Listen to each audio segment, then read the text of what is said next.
قیادت کے جو بہترین نمونے ہیں قائدانہ کردار کے لیے، ٹیچر کے لیے خاص طور پر، وہ اللہ کے نبی صلی اللہ علیہ وسلم کا مقصد بعثت ہے۔ لقد من اللہ علی المؤمنین اذ بعث فیہم رسولا منہم یتلو علیہم آیاتہ ویزکیہم ویعلمہم الکتاب والحکمہ وان کانوا من قبل لفی ضلال مبین۔ حقیقت یہ ہے کہ اللہ نے مومنوں کو بڑا احسان کیا کہ ان کے درمیان انہی میں سے ایک رسول بھیجا جو ان کے سامنے اللہ کی آیتوں کی تلاوت کرے، انہیں پاک صاف بنائے اور انہیں کتاب اور حکمت کی تعلیم دے، جبکہ یہ لوگ اس سے پہلے یقیناً گمراہی میں مبتلا ہیں۔ اس آیت میں بھی بہت ساری رہنمائیوں کے ساتھ ساتھ تعلیمی قیادت کے اندر یتلو علیہم آیاتی، اللہ کی آیات کی تلاوت سے جڑے رہنا۔ ہمارے سائیکالوجی کے استاد یہ سمجھایا کرتے تھے کہ ہفتے میں ایک نہ ایک دن ایسا آتا ہے ہر انسان کے اوپر کہ اس کی باڈی کے اندر چینجز آتے ہیں۔ کبھی کبھی ایسا ہوتا ہے کہ حالات اور ماحول کی وجہ سے وہ مایوس بیٹھ جاتا ہے، دل نہیں کرتا، جس کو کہا جاتا ہے دل بیٹھنا، ڈپریشن بھی نہیں ہوتا وہ، اور انگزائٹی بھی نہیں ہوتی، اس کے بیچ کی ایک چیز ہوتی ہے کہ دل بیٹھنے لگتا ہے، کچھ کرنے کا دل نہیں کرتا۔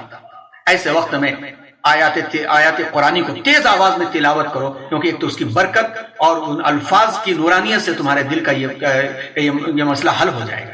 پھر اس کے بعد قرآن مجید کے جو 5 حقوق ہیں، اساتذہ کو لیڈرشپ کے واسطے بھی ان 5 حقوق کو سمجھنا چاہیے۔ ہر استاد کی ذمہ داری، یعنی ہر مسلمان کی ذمہ داری ہے تجوید کے ساتھ پڑھنا، اس کو سمجھنا، اس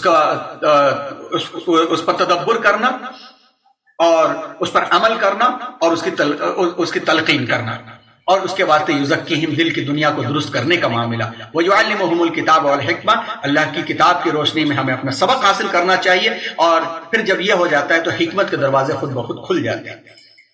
اور اللہ کے نبی صلی اللہ علیہ وسلم نے بھی یہ فرمایا تھا انما بعثت معلما، اب اس سے بڑھ کر کے کیا ہو سکتا ہے؟ آئیے یہ ہو گیا چوتھا حصہ۔ اللہ کے نبی صلی اللہ علیہ وسلم نے ارشاد فرمایا انما بعثت معلما، میں تو معلم بنا کر کے بھیجا گیا۔ معلم تو سب کے لیے ہو گئے نا، اب جو بھی اس فیلڈ کے اندر آ گیا اس کے تو سب سے بڑے قائد اور رہنما تو ہمارے نبی صلی اللہ علیہ وسلم ہی ہو گئے۔ دنیا کے دوسرے جتنے بھی ماہرین تعلیم ہو سکتے ہیں سب پیچھے ہو گئے، ہمارے نبی صلی اللہ علیہ وسلم معلم بنا کر کے بھیجے گئے تھے۔ آپ کا کام تھا دلوں کو درست کرنا، آپ کا کام تھا دماغوں کو صحیح راہ پہ لانا، آپ کا کام تھا کہ جسم کے اعضاء اور جوارح کو اطاعت خداوندی کا نمونہ بنانا، آپ کا کام تھا کہ معاشرے کو خدا کی راہ پر پھیرنا، آپ کا کام یہ تھا کہ بھٹکے ہوئے کو سیدھی راہ پر لے کر کے آنا، آپ کا کام یہ تھا کہ حلال کو حلال عمل میں لا کر کے دکھانا، آپ کا کام یہ تھا کہ حرام سے ساری انسانیت کو بچانا۔ یہ دیکھا جائے تو حقوق اللہ سے لے کر کے حقوق العباد اور تہذیب نفس سے لے کر کے تدبیر منزل سے لے کر کے پوری دنیا کے نظام کو اللہ کے نبی صلی اللہ علیہ وسلم نے تعلیم کے ذریعے سے پہنچایا اور بتایا۔ اور کس طرح سے بتایا؟ یہ نظام تھا اللہ کے رسول صلی اللہ علیہ وسلم کا، اور اس نظام کے میں ایسا نہیں کہ ہر شخص ہر ایک چیز کا ماہر بن گیا، الگ الگ قسم کے لوگ ماہر تھے۔ حضرت حسان ابن ثابت لٹریچر کے ماہر تھے، میدان عمل میدان جہاد کے نہیں تھے وہ، لیکن لٹریچر کے ذریعے سے انہوں نے کام انجام دیا۔ خلفائے راشدین کا معاملہ الگ، لیکن دیگر صحابہ میں دیکھا جائے بعض بزنس کے ایکسپرٹ تھے۔ عبد الرحمن ابن عوف جو اتنے بڑے بزنس ٹائکون بن گئے تھے کہ سونے کی اینٹیں بانٹی گئی ان کے وارثین کے اندر، مگر چلتے پھرتے جنتی قرار دیے گئے، عشرہ مبشرہ میں بھی تھے۔ وہیں ابو ہریرہ رضی اللہ تعالیٰ عنہ تھے کہ پیٹ پر پتھر باندھے ہوئے کبھی کبھی بھوک سے گر جایا کرتے تھے کہ لوگ سمجھتے تھے کہ مرغی کا دورہ پڑ گیا۔ وہیں ابو ذر غفاری رضی اللہ تعالیٰ عنہ تھے کہ اگر کوئی ایک چادر کے بجائے 2 چادر لے لے، ایک لنگی بنا لے، ایک اوپر اوڑھ لے، تو ڈنڈے سے کبھی دوڑا لیا کرتے تھے۔ اللہ کے رسول صلی اللہ علیہ وسلم نے الگ الگ لوگوں کی الگ الگ تربیت کی، لیکن سب کا مقصد ایک ہی، کیا؟ اللہ کی بندگی اور اللہ کے بندوں کو اللہ سے جوڑنا، یہ سب کا مقصد۔ آپ صلی اللہ علیہ وسلم نے انفرادی بھی تربیت کی، اجتماعی بھی تربیت کی، غیر رہائشی تربیت کی، رہائشی تربیت بھی کی۔ اس کی تفصیلات آپ کو مولانا مناظر احسن گیلانی رحمۃ اللہ علیہ کی کتاب جو ہے اس میں یہ تفصیلات مل جائیں گی، اور ہماری تاریخ کی کتاب جلد نمبر 100 میں بھی اسی تفصیلات ہیں۔ مزاج سازی سب سے پہلے اللہ کے رسول صلی اللہ علیہ وسلم نے کی۔ ایک معلم سب سے پہلے مزاج سازی کرتا ہے، اور پھر جب مزاج بننا شروع ہو جاتا ہے تو صحابہ کا مزاج بن گیا۔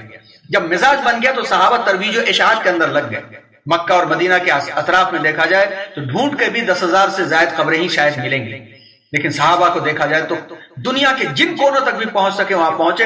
ہندوستان کے بھی کئی علاقوں میں، تمل ناڈو کے اندر حضرت تمیم داری کا مزار، پھر اسی طرح سے اصحاب بدر کا مزار جو ہے کیرلا کے اندر، اور ساحلوں میں دیکھا جائے یہاں تک پہنچے وہ لوگ، کیا ترویج و اشاعت کے لیے نکل گئے۔ لیکن کب ہوا؟ یہ مزاج سازی کے لیے ہوا، اور پھر جب یہ مزاج بنا تب تابعین کے دور میں تخصص کا، اسپیشلائزیشن کا دور ہوا کہ جس کی وجہ سے احادیث ہیں، فقہ ہیں اور شریعت کے لاز ہم تک پہنچائے گئے۔ تو کیا اس کے پیچھے، پوری ان تفصیلات کے پیچھے کیا پتا چلا ہمیں؟ ایک معلم کا کردار اور ایک معلم کی قیادت، اور اسی معلم کی قیادت اور کردار بھی ہمارے اندر آنا چاہیے۔ اب اگر ہم دیکھیں تو دیکھتے دیکھتے صرف 100 سال کے عرصے کے اندر عالم اسلام کا دائرہ یہاں سے یہاں تک جو پھیلا ہے، وہ دائرہ صرف فوجوں کی بنیاد پر نہیں پھیلا ہے۔ یہاں پہ جو کردار ہوا ہے وہ معلمین کا کردار ہے۔ جہاں جہاں معلمین پہنچے وہاں پہ جم کے بیٹھ گئے، اور بیٹھ کر کے انہوں نے کہیں پر انجینئر پروڈیوس کیا تو کہیں پر سائنٹسٹ انہوں نے پروڈیوس کیے، اور ٹیکنالوجی کہیں پر پروڈیوس کیا، کہیں پر علم حدیث کے ماہرین تیار ہوئے، کہیں پر علم فقہ کے ماہرین تیار ہوئے، کہیں ایڈمنسٹریشن کے ماہرین تیار ہوئے، اور کہیں کہیں جو ہے اصحاب کردار تیار ہو کر کے پوری دنیا کے بڑے متمدن حصوں کے اندر پھیل گئے۔ جزیرۃ العرب سے نکل کر کے آپ دیکھیں سن 760 تک اسپین تک پہنچے، اور سن 760 سے لے کر کے سن 1492 تک علم کا درخشندہ دور رہا، جن کو یورپ کا استاد کہا جاتا ہے۔ بغداد کے اندر جا کر کے دارالترجمہ، جو مامون نے دارالترجمہ بنایا، بیت الحکمہ جو تعمیر کیا، یورپ نے اس سے علم لے کر کے یورپ نے 15ویں صدی سے عروج حاصل کرنا شروع کر دیا۔ تھا کس کے پاس؟ یہ تھا ہمارے ہی پاس، اور ایک استاد، اساتذہ کی قیادت تھی، لیکن بسا اوقات ان اساتذہ کا نام بھی نہیں ملے گا الا یہ کہ حدیث کے روایت کے سلسلے میں راویوں کے نام میں کہیں مل جائے، لیکن بڑے بڑے 2-4 نام ملیں گے۔ بنیاد میں، بیس میں استاد ہی ہوتا ہے۔ اور اس کے بعد دیکھا جائے تو golden age versus dark age, جس وقت اساتذہ نے یہ کردار ادا کیا تھا، اس کردار کے وقت میں دیکھا جائے تو یورپ پورے ڈارک ایج کے اندر جی رہا تھا، جس کو انسائکلوپیڈیا بریٹانیکا میں دیکھا جا سکتا ہے کہ انسائکلوپیڈیا بریٹانیکا کے اندر ڈارک ایج کی وضاحت کی گئی ہے کہ 5ویں صدی عیسوی سے لے کر کے 15ویں صدی عیسوی کے درمیان میں یورپ کے علاقوں کو ڈارک ایج، تاریک دور ظلمات سے تعبیر کیا گیا۔ لیکن یہی وہ دور تھا جس دور کے اندر عالم اسلام گولڈن ایج میں جی رہا تھا۔ سائنس کے اندر، ٹیکنالوجی کے اندر، میڈیسنز کے اندر، انجینئرنگ کے اندر، اور سوشالوجی کے اندر، ہیومینٹی کے اندر، یہ تمام کی تمام چیزوں کے اندر جس وقت وہ ڈارک ایج میں جی رہے تھے، اس وقت اسپین اور قرطبہ اور بغداد میں اس طرح کی عظیم الشان میتھمیٹیکل ایکوریسی کے ساتھ بنائی ہوئی انجینئرنگ والی عمارتیں موجود تھیں، نقش و نگاریاں موجود تھیں۔ یہ سارا کا سارا کردار موجود تھا، جس میں مسجد قرطبہ کو بھی دیکھا جا سکتا ہے کہ مسجد قرطبہ کتنی بڑی انجینئرنگ سے تیار کی گئی تھی۔ کس نے سکھایا تھا؟ استاد ہی تھا اس کے پیچھے۔ یہ تمام کے تمام اصحاب فن تھے، جنہوں نے اپنے علوم کو ترویج دے کر کے چھپائے نہیں رکھا، اپنی صلاحیتوں کو انہوں نے تقسیم کر دیا کہ یورپ نے جب آنکھیں کھولی صلیبی جنگوں کے بعد، ان کو لگا کہ میدان قلم کے اندر ہمیں مقابلہ کرنے کی ضرورت ہے، تو ان کو اگر ملا نور تو کہاں سے ملا؟ انہی اساتذہ کے پڑھائے ہوئے ان شاگردوں کے پاس سے ملا۔ اساتذہ کے قیادت کا وہ کردار ہوا کرتا ہے، چاہے وہ ابو القاسم زہراوی ہو، چاہے وہ ابن رشد ہو، چاہے وہ امام غزالی ہو، چاہے وہ ابن خلدون ہو، چاہے ابن حیان ہو، چاہے وہ فرناس ہو، بے شمار نام ہے جس کے بارے میں کچھ ہم تفصیلات لاسٹ میں پیش کرتے ہیں آپ کو، اور ہمیں امید ہے کہ 1001 انوینشنز یہ کتاب آپ کے پاس ہوگی۔ ہر ایک استاد کے پاس یہ کتاب ہونی چاہیے، خاص طور پر سائنس اور میتھمیٹکس اور انجینئرنگ پڑھانے والوں کو، ان کو پتہ چلے کہ فضل تو وہی ہے جس کا دشمن اعتراف کریں۔ نیشنل جیوگرافک چینل نے 1001 انوینشنز کے نام سے مسلم سیولائزیشن کے نام سے پیش کیا ہے کہ 1001 وہ ایجادات ہیں جنہوں نے جو ہے دنیا کے مستقبل کو تبدیل کر دیا تھا۔ اب یہاں پر کچھ کوٹیشنز ہیں Donald کیمبل، Arabian medicine and influence in the middle کے نام سے۔ رابرٹ بریفارٹ اپنی مشہور کتاب میکنگ آف ہیومینٹی میں لکھتا ہے کہ عصر حاضر کے لیے عربوں کا سب سے بڑا عطیہ سائنس ہے۔ عربوں کی پوری ثقافت سائنس کے اوپر مبنی تھی، یعنی ڈیپینڈ تھی۔ انہی کے باعث تجرباتی منہاج یعنی ایکسپریمنٹل میتھڈ کا شعور حاصل ہوا، جس کے بغیر نہ تو تحقیق کا ذوق پیدا ہو سکتا تھا، نہ ہماری سائنس ترقی کے مرحلے طے کر سکتی تھی۔ مشہور مصنف ڈی کیمبل نے اس دور کو یوں بیان کیا ہے کہ اسلامی سائنس کے دور میں یورپ میں تاریک دور تھا، کٹرپن، ظلم، گنڈا تعویذ، ٹونے ٹوٹکے کی برائیاں عام تھیں۔ ایسے ہی مشہور سائنسدان جارج ساٹن نے تاریخ سائنس میں اس حقیقت کو تسلیم کیا ہے کہ 7ویں صدی عیسوی سے لے کر 12ویں صدی عیسوی تک کے دور کو اگر 50-50 سال کے ادوار میں تقسیم کیا جائے اور ہر وقت اور اس میں سے ایک کسی عظیم عالم سے اور سائنسدان سے منسوب کیا جائے تو پتہ چلے گا کہ یہ سارے کے سارے ادوار مسلمان سائنسدانوں کے نام منسوب ہیں۔ ایک جگہ اور جارج شارٹن لکھتا ہے کہ انسانیت کے بنیادی کام کو مسلمانوں نے پورا کیا۔ اپنے وقت کا عظیم ترین فلاسفر مسلمان تھا، عظیم ترین ریاضی دان مسلمان تھا، عظیم ترین تاریخ دان ہی مسلمان تھا۔ یہ سب اساتذہ تھے، یہ صلاحیتیں آپ کے پاس موجود ہیں۔ آپ میتھس پڑھاتے ہیں یا پڑھاتی ہیں تو کیوں نہیں قرآن مجید میں غور کرتی کہ قرآن مجید کی آیتوں سے ہمیں کہاں رہنمائی ملے گی؟ کیوں نہیں ان کتابوں کو پڑھ کر کے ہم انہوں نے جو تحقیقات چھوڑ رکھی تھی ان تحقیقات کو ہم کیوں نہیں ملانے کی کوشش کرتے؟ آج کے زمانے سے سائنس پڑھانے والے، انجینئرنگ پڑھانے والے کیوں نہیں اپنے عنوان کے مطابق قرآن سے ہم ہدایات لیتے؟ رابرٹ بریفالڈ نے تو یہاں تک لکھا ہے کہ اسلام سے قبل سائنس کا وجود ہی نہیں تھا۔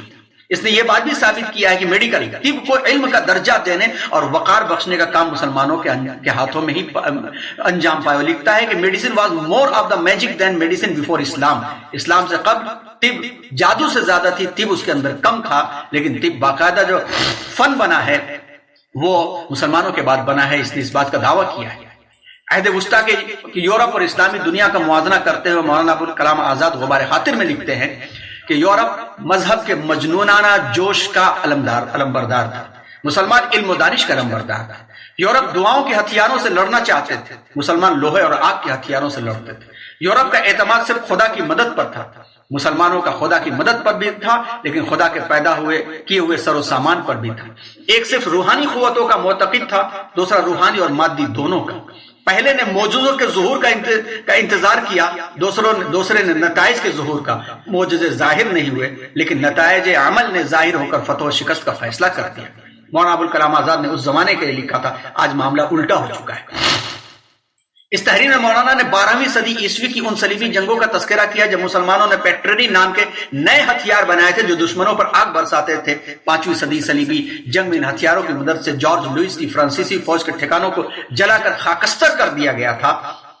مورخین کا کہنا ہے کہ ان ہوائی حملوں سے فرانسیسی فوج اتنے ہراساں ہوئے کہ ان کے کمانڈر لارڈ والٹر نے مایوسی اور بے بسی کی حالت میں فوجیوں کو مشورہ دیا کہ سب گھٹنوں کے بل جھک جائیں اور اپنے نجات دہندہ خداوند سے دعا مانگے کہ اس مصیبت سے نجات کرے اور ہمیں مدد کرے۔ لیکن بقول مولانا آزاد فرانسیسیوں کا خوش اعتقادانہ یقین وہم سے زیادہ نہیں تھا، کیونکہ بالآخر کوئی دعا بھی سود مند نہ ہوئی، انہیں شکست کا منہ دیکھنا پڑا۔ سائنسی علوم اور ان کی مدد سے ہونے والی نیت نئی ایجادات نے مسلم ممالک کو اتنی طاقت عطا کر دی تھی کہ صدیوں تک اسلام مخالف طاقتوں پر خدائی قہر بن کر ٹوٹتے رہے۔ تاہم انہی صدیوں کے دوران واقع ہونے والی کچھ بیرونی اور اندرونی خرابیوں نے ان کو علم سے اتنا بیزار کر دیا کہ ان کا حال وہی ہو گیا جو 7ویں صدی عیسوی سے 14ویں صدی عیسوی تک یورپی اقوام کا تھا۔ اب مسلمان دعاؤں پر زیادہ انحصار کرنے لگا ہے اور علم و عمل سے آہستہ آہستہ دور ہونے لگا ہے۔ خبر نہیں کیا ہے نام اس کا، خدا فریبی کی خود فریبی، عمل سے فارغ ہوا مسلمان بنا کے تقدیر کا بہانہ۔ اب تو یہ چلا آ رہا ہے کہ اب تو علماء سے ہٹ کر کے دانشوران جو ہے تعویذ گنڈوں میں لگ گئے ہیں، جھاڑ پھونک میں لگ گئے ہیں، ڈپارٹمنٹس بننے لگے ہیں۔ ارے جب یہ ہونے لگے گا تو پھر کیا حال ہوگا علم قیادت کا؟ کئی اساتذہ کے بارے میں پتا چلا کہ وہ باقاعدہ اپنا علم چھوڑ کر کے وہ جھاڑ پھونک کی تربیت لے کر کے آ کے اس کے ذریعے سے علاج کر رہے ہیں۔ جب یہی ہو جائے گا تو ہماری حالت ظاہر سی بات ہے وہی ہوگی جو یورپ کے اس زمانے میں ہوئی تھی۔ اس کو کوئی تبدیل نہیں کر سکے گا۔ مولانا ابوالکلام آزاد اس ذہنی تبدیلی اور فکری تبدیلی کا ذکر کرتے ہوئے لکھتے ہیں 19ویں صدی کے اوائل میں جب روسیوں نے بخارا کا محاصرہ کیا تو امیر بخارا نے حکم دیا کہ تمام مدرسوں اور مسجدوں میں ختم خواجگان پڑھایا جائے۔ ادھر روسیوں کے قلعہ شکن توپیں شہر کا حصار منہدم کر رہی تھی، ادھر لوگ ختم خواجگان کے حلقوں میں بیٹھے ہوئے یا مقلب القلوب یا محول الاحوال یا مقلب القلوب کے نعرے بلند کر رہے تھے۔ آخر وہی ہوا جو ایک ایسے مقابلے کا نتیجہ نکلنا تھا جس میں ایک طرف آگ گولہ بارود، دوسری طرف ختم خواجگان۔ دعائیں ضرور فائدہ پہنچاتی ہیں مگر انہی کو جو عزم ہمت رکھتے ہیں، بے ہمتوں کے لیے وہ ترک عمل اور تعطل قوا کا ہیلہ بن جاتی ہیں۔ مولانا ابوالکلام آزاد نے غبار خاطر میں لکھا ہے، اور بھی مزید تفصیلات ہیں جس سے ہمیں اندازہ ہوتا ہے کہ قیادت کے میدان کو چھوڑنے کے نتیجے میں نقصان کتنا بڑا ہوتا ہے۔ آج ہمیں دکھ چکا ہے اور یہاں تک دکھ چکا ہے کہ حالات کیا بدل گئے ہیں۔ مولانا سید ابو الحسن علی ندوی رحمۃ اللہ علیہ لکھتے ہیں یہ تاریخ کا عبرت انگیز واقعہ ہے کہ سائنس کی عظیم الشان خدمات دینے کے بعد مسلمان اپنی تحقیق علمی روش بھول گئے. آج ہمارے اساتذہ بھول گئے ہیں, 4 گھنٹہ پڑھانے کے بعد سے اسے ٹائرڈ ہو جاتے ہیں کہ اس کے بعد سے کوئی فکر ہی نہیں رہتی. بس یہ ہے کہ تنخواہیں کم ہو رہی ہیں یا ہمارے لیے سہولتیں کم ہو رہی ہیں, مگر قیادت اور قائدانہ کردار ہم سب بھول چکے ہیں, اور روایتی اور مقلدانہ ذہنیت کا ہم سب شکار ہو چکے ہیں, جس کے نتیجے میں سائنسی اور صنعتی میدان میں ہم مغرب سے بہت پیچھے رہ گئے ہیں کہ پیچھا کرنا تو دور کی بات ہے, سوچ بھی نہیں سکتے. اور یورپ ان قیادتوں کے اندر کہاں سے کہاں پہنچتا چلا جا رہا ہے. یورپ کی حالت یہ دکھتی چلی جا رہی ہے, اور آج ہم دنیا کی نظر میں یہ دکھ رہے ہیں. یہ کردار ہمارا نظر آ رہا ہے, اور اس کے لیے جو راہ عمل ہے ہمارے سامنے, جیسا کہ شاعر شوقی ضیف نے لکھا ہے, قاد المعلم ان یکون رسولا, معلم کا مقام تو رسالت والا مقام ہے, معلم کا مقام رسولوں والا مقام ہے. اور اللہ کے رسول صلی اللہ علیہ وسلم نے یہ ارشاد فرمایا, کلکم راع وکلکم مسئول عن رعیتہ, سن لو تم میں سے ہر ایک ذمہ دار ہے اور اس سے ذمہ داری کے بارے میں سوال کیا جائے گا. تو آپ کے سامنے جو آج ایک گفتگو رہی, اس گفتگو کے اندر 5 حصوں میں ہم نے آپ کے سامنے بات رکھی.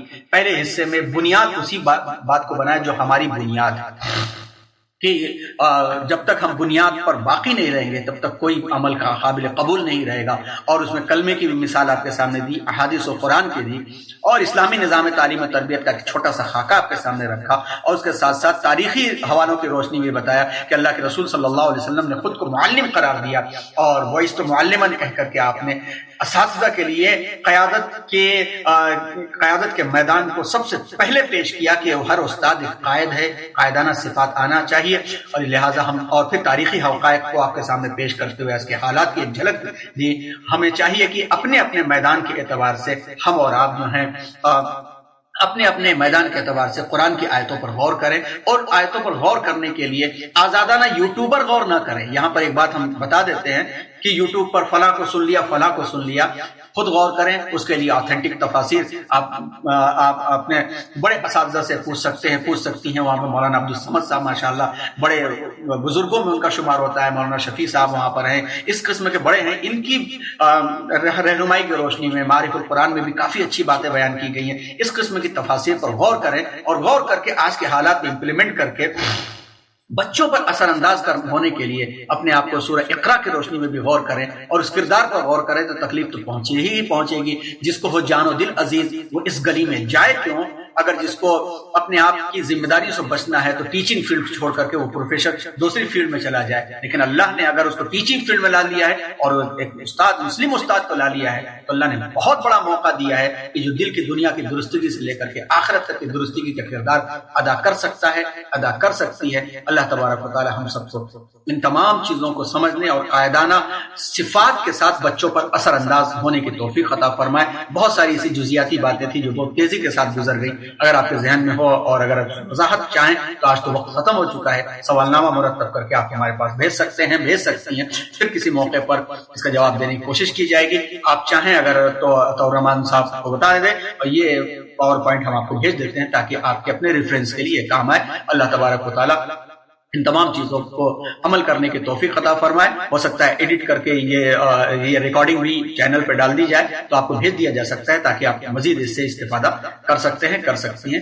بہت بہت شکریہ جناب حافظ عطا الرحمان صاحب کا کہ انہوں نے مجھے وقت دیا, اور آپ تمام کا بھی بہت شکریہ کہ آپ یہاں پہ شریک ہیں اور آپ نے سنا. جو باتیں اچھی لگی ہوں اس پر عمل کریں, جو قابل غور ہے اس پر غور کریں, اور کوئی ایسی بات زبان سے نکل گئی ہو جو حقیقت سے پرے ہو, ریفرنسز سے دور ہو یا غلط ہو تو اس کی اصلاح کر دیں یا دل سے معاف کر دیں. اللہ تبارک و تعالی ہم سب کے حق میں بہتر فیصلہ فرمائے. اللهم ارنا الحق حقا وارزقنا اتباعه وارنا الباطل باطلا وارزقنا اتباعه. اللهم صل على النبي الامي وآله وسلم تسليما كثيرا كثيرا واخر دعوانا ان الحمد لله رب العالمين.